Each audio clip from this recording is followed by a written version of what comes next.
today, sir. So, muna ako ang assignment 5.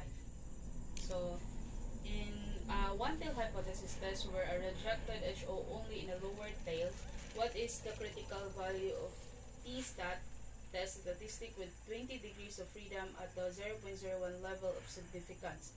The quality control manager at a light bulb factory needs to determine whether the mean life of a large shipment of light bulbs is equal to 375 hours. The population standard deviation is 100 hours. A random sample of 81 light bulbs indicate a sample mean life of 350 hours. At 0.03 level of significance, is there evidence that the mean life is different from 375 hours?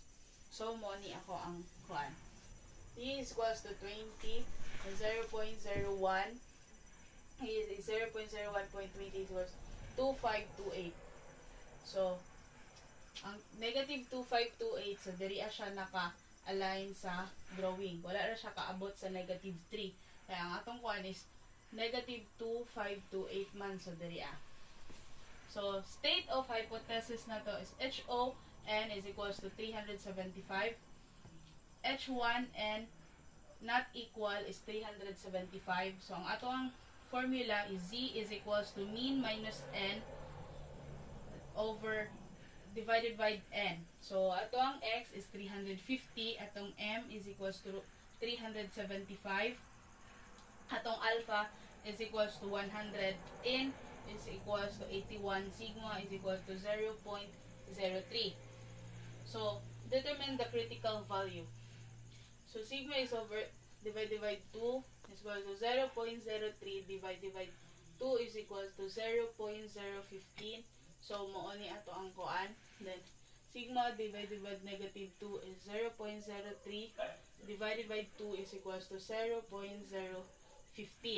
So, ang result din nga sa 0.015 is nara ang 0.5 bali half ani niya is equals to 0.5 minus 0.015 which is kani is equals to 0.485. So, ang atong Z is equals to 217. So, ang atong critical value is positive minus equals 2.17. So, since our calculated Z is 2.25 less than negative 2.17, it falls in the rejection area. So, rejected siya. So, Z is equals to 350 minus 375 over 100 square root of 81. So, 350 minus 375 is equals to negative 25. So, copy na itong 100 dali. So, ang square root sa 81 is 9. So, copy na ito dali ang negative 25. So, 100 divided by 9 is equals to 11.11. So, negative 25 divided by 11.11 is equals to negative 2.25.